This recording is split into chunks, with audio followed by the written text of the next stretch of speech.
Hi everyone, welcome back to my channel. If you're new here, thanks for stopping by. My name's Carol and I'm glad to have you here. Today's video is part of a collaboration called Plan to Can. It is hosted by Jeni's Scratch Made Kitchen and the Miller Life Kitchen. Beth Miller from the Miller Life Kitchen contacted me and asked me to be a part of this collaboration. So today's video is going to be a part of that. If you're interested in the other creators that are a part of this collab, I will leave a link in the description box below that will list all the videos that are part of the collaboration. So as I was giving thought to what I would do for my part in this collab, I was just thinking on the things that you guys asked me most for, and that is meals in a jar. That is by far, hands down, the most requested type of video that I get. So I went through my resources to find a great recipe to share with you, and I am going to be using a recipe for chicken curry that is in the all-new Ball Book of Canning and Preserving. I will leave a link in the description box for you below my video to purchase this book on Amazon if you do not have it. It is a great resource. In the pressure canning section, we are going to be pressure canning. We're canning low acid foods, so we have to pressure can them. There is a section called Simple One Jar Meal. Now I have done a video on one other recipe that is in this section. That is the chipotle beef for tacos. It's absolutely fabulous. So for those of you who have followed my channel for a while, you will be familiar with the method Ball uses for the Simple One Jar Meals. And actually I love it because they've made it very simple. These are great one jar meals for beginners because the process is so simple. With that in mind, just know that these are Ball's recipe and Ball's method of doing it, which might differ a little bit from the National Center of Home Food Preservation, but they are tested recipes, so we can trust that it's okay to go by the instructions that Ball uses, even though they may differ a little bit from the National Center of Home Food Preservation or from an extension website. The one thing that I want to be clear on is as they give the ingredient list for what you need to can up each one of these one jar meals, the amount of ingredients included, and they state this clearly at the top, it is specifically for 2-quart jars or 4-pint jars, which is the minimum amount needed for pressure canning. When we're water bath canning, we don't need a minimum amount, but when you're pressure canning, you must have a minimum of 2-quart jars or 4-pint jars in order for your product to be processed properly. So make sure you keep that in mind. So in knowing that, a lot of times recipes can be off a little bit. So in order to make sure that I had enough, I'm going to double the recipe that is stated in the Ball book because I wanted to make sure that I wasn't short and only ended up with 3-pint jars instead of 4. So I'm gonna be doubling everything. So just make note of that. The method for doing this, like I said, is super simple. You are going to be combining your raw ingredients and seasonings. You're gonna pack them in the jar, cover with hot broth to 1-inch headspace, debubble, all that, and then you're good to go. You don't have to par cook your meat. You don't have to prep your vegetables that are used. They are allowing us to use some fresh spices like garlic. And in this case, we're going to be using some fresh chopped cilantro. Just know that the process is a little bit different than many of the other tested recipes that we do. For our chicken curry, we are going to need 4 pounds of boneless chicken cut into 2-inch chunks. I'm going to be using breasts, but you can use thighs as well, or you could use a combination. We need 2 cups of finely chopped fresh onion. We need 2 cups of finely chopped tomatoes. In this case, like I stated, they are using all fresh or raw ingredients. So I'm going to be using fresh tomatoes, not canned tomatoes. We're going to finely chop those. We need 2 cups of peeled and diced potatoes. I'm going to be using russets. White potatoes are typically used in canning. Just make sure that you peel them. That is important for food safety. We need 1 cup of raisins, which is an ingredient that's not typically used in canning, but this is a tested recipe, so we're totally safe in using the raisins here. We need 4 teaspoons of salt. You can use canning and pickling salt or whatever salt you like. It's not going to affect anything here if you don't use canning and pickling salt. We need 8 tablespoons of chopped fresh cilantro, 8 tablespoons of tomato paste, 2 teaspoons of curry powder, and 2 teaspoons of garam masala. That is an Indian spice that you can find just about any grocery store. Also, you can note that it's totally safe to add any other additional dried seasonings that you prefer.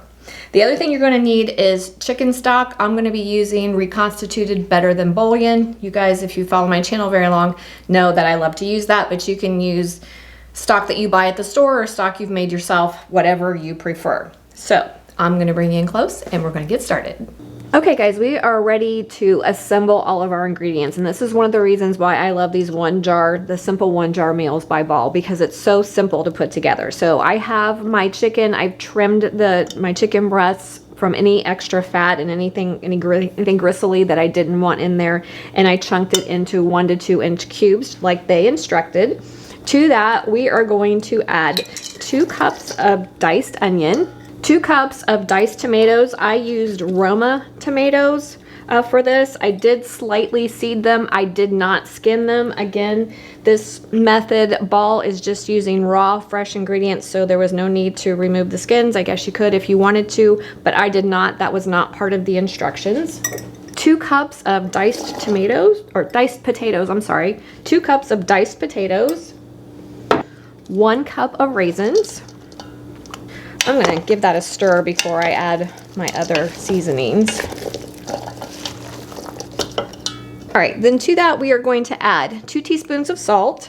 It was 4 teaspoons of salt. I added 4 teaspoons of sea salt, and then we need 2 teaspoons each of garam masala and curry powder. I'm going to give that a stir, just to get our spices dispersed throughout all of our other ingredients. You want to get your spices dispersed as evenly as possible. All right, then to that we are going to add 8 tablespoons of tomato paste and roughly 8 tablespoons of fresh chopped cilantro. And just as an FYI for newbies, you can leave out any of the ingredients that you do not want. There's nothing added here for safety per se. So if you don't want the cilantro in there, you can leave it out. If you don't want the tomato paste in there, you can leave it out.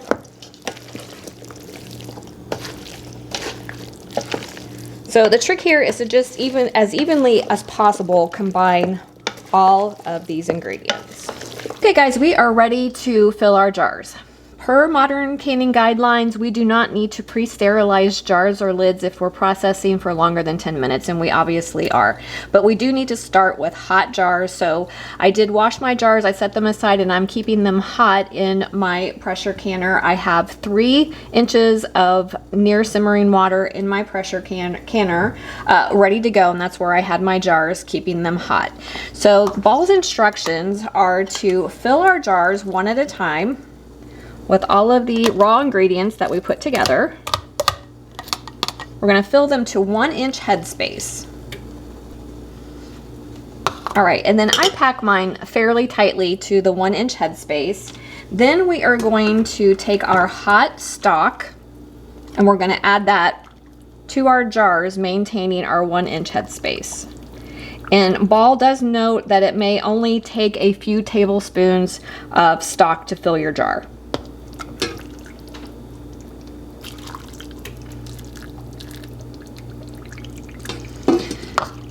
So we have our ingredients packed pretty tightly in there, so you'll see it kind of works its way down. Then I use my debubbling tool, just like we always do, to release any air bubbles.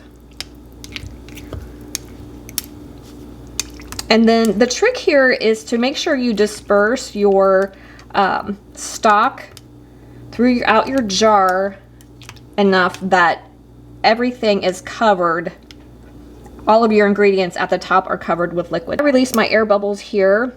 My raw ingredients, it didn't fully cover them, and my headspace changed. So now I'm going to add a little more stock to maintain my 1 inch headspace. Then we are going to take a paper towel dipped in white vinegar. We're going to wipe our rims. We're going to center our lids. And then we're going to add our bands to fingertip tight. In the canner they go.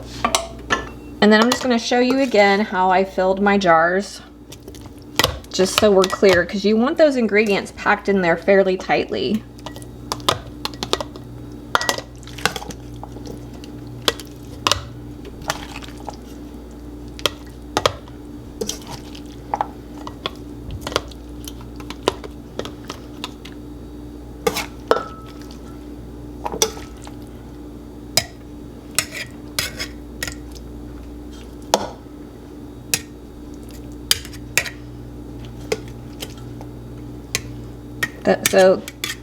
So there we're at approximately 1 inch with our raw ingredients, and then again we're going to add our stock, our hot stock. You want to make sure your stock is hot.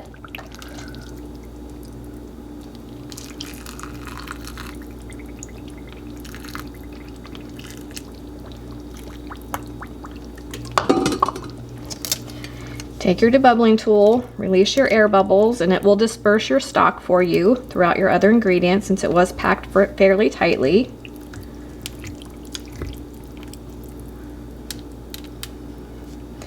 And we have a beautiful 1 inch headspace and everything is covered with our liquid. So we are good to go. Okay, so how easy was that? And my measurements were spot on. I ended up with 8 pint jars. You can also can this in quarts, so you should end up with 8 pints or 4 quarts. Again, just as a reminder, you need a minimum of 2 quarts or 4 pints in order to have safe, proper processing when you are pressure canning. So, and isn't it fantastic how easy that comes together? I really wish Ball would do more of the simple 1 jar meals, because it's so easy to mix all your raw ingredients and your seasonings together, pack it in a jar, cover it with stock, and you're good to go.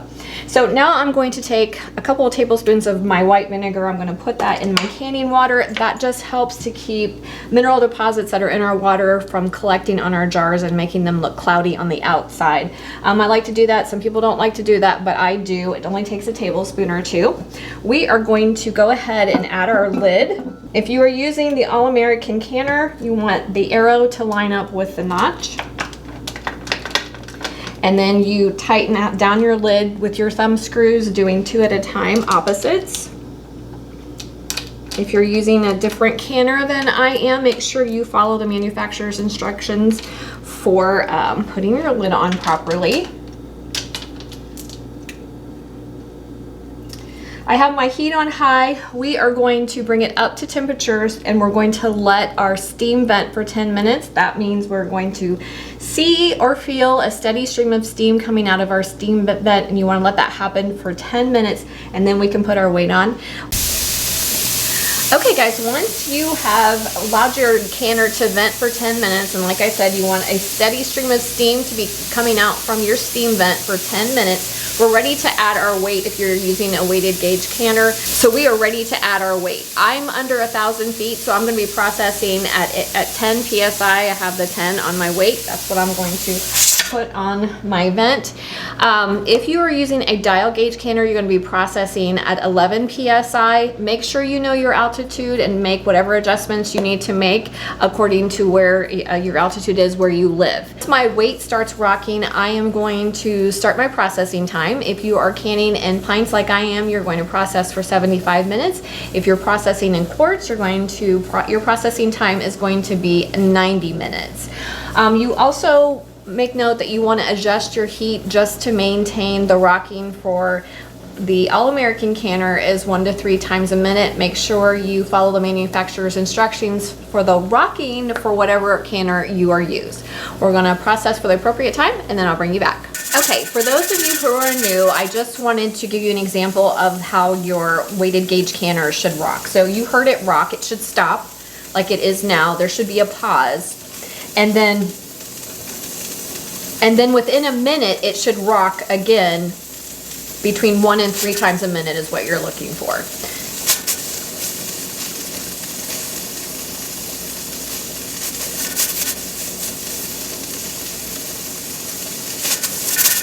So again, it'll rock and then pause and then rock and pause. And it should rock, like I said, between 1 to 3 times a minute. If at any time while you're canning, if you fall below the pressure that is required, you have to start your processing time all over again. So I hope that clears things up for you. If you have any questions about that, make sure to leave them for me in the comment section below. Okay guys, I am all done. I processed for the 75 minutes. Like I told you, if you're processing in quarts, you want to make sure you process for 90 minutes. Once my processing time was finished, I turned my heat off, let my canner return to 0 pressure, waited about 5 minutes, and then, or I removed the weight, waited about 5 minutes, and then took the lid off and then let my jar sit in the canner another 10 minutes. Looks like I did have a little bit of siphoning. Siphoning is common. It can be due to temperature fluctuations in your canner during the canning process. It can also be due to your headspace being off. A number of things can contribute to it, and there are times that you just can't prevent it. So I did most of my tips and tricks that I know for preventing it, but I did get a little bit of it, but it is common. So I just wanted to show you one of my beautiful jars of chicken curry. So excited to have this on my shelf. Again, those recipes by Ball, the simple 1-jar meals, are fantastic. They are in the all-new Ball book of canning. I will leave a link to that to my Amazon store in the description box, so make sure you get yourself a copy of it. If you have any questions or comments, please feel free to leave them for me in the comment section. Don't forget to like, subscribe, and share, and I will see you soon. Have a great day.